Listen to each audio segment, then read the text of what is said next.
السلام عليكم. اليوم راح نسوي أطيب براونز ممكن تتذوقيه، هو نفسه اللي يقدموه بالكافيهات ولكن بمكونات بسيطة وسهلة موجودة بكل بيت، تقدرين تقدمي لضيوفك. وإذا كنت تتابعين الأول مرة أنا وياك محسوني من قناة سفرة عراقية، حطي اللايك واشتركي بالقناة حتى توصلك كل وصفاتي. هنا هاي المكونات نبدأ نحط كوب من الشكر الأبيض، وممكن تستعملين نص الكمية شكر بني، بس أنا عندي بس الشكر الأبيض عادي يعني ما تفرق. هنا نحط عليها بيضتين ونخلط هذا الخليط سوا إلى أن تتجانس وتذوب حبيبات السكر، ونحط عليه الفانيلا اللي راح تعطيها نكهة كلش طيبة. هنا ورا ما انخلطت هاي المواد راح نحط المكونات الجافة اللي هي نص كوب من الطحين الأبيض ونص كوب من الكاكاو الخام الباودر ويكون غير محلى، وراح نحط عليه ملعقة واحدة من النسكافيه اللي هي قهوة سريعة الذوبان. هنا عندي لوح من الشوكولا راح أقطعه بشكل ناعم، وهنا راح أستعمل نص الكمية، نصها راح أخلي عليها نص كوب من الزبد وأذوبه بالمايكروويف أو على حمام مائي.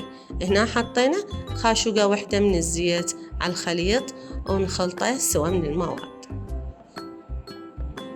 وهنا عندي الشوكولا من بعد ما ذابت ويا الزبدة راح نخلطها سوا ويا العجين اللي سويناه. وهنا عندي كوب من الجوز، وانتي تقدرين اي نوع من المكسرات عندك تحطيها ويا العجين. هنا عندي ورق زبدة حطيتها بالقالب وصبينا هذا الخليط كله. شوفوا شلون يعني المكسرات مبينة باللي والجوز أو أي نوع من المكسرات كلش طيبة تطلع ويا الشوكولاتة، تعطيك مذاق كلش طيب. وهنا وممكن تستعملين ويا الخليط العجينة بيكنج باودر، أنا ما استعملت، اكتفيت بهاي المواد. قبل لا أدخلها للفرن أشويها راح أوزع عليها بقية الشوكولا اللي بقى عندي.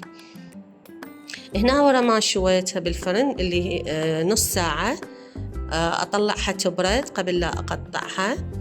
هاي شكلها طلع النهائي، وممكن يتزين الوجه بالبسكت أوريو أو الشيبس إذا عندك. وهنا أقطعها بسكينة، أحطها بمي حار قبل لا أقطعها وأستخدمها للتقطيع. هنا أقطعها إلى قطع مربعات. هنا صارت عندي 8 قطع هاي الكمية. شوفوا يعني القطعة هي هيك يصير يعني حجمها، يعني كلش يعني مذاقها وطعمها روعة روعة روعة، يعني كلش طيبة. أتمنى تجربيها وتقولي لي رأيك وتعجبك هاي الوصفة، وبالعافية.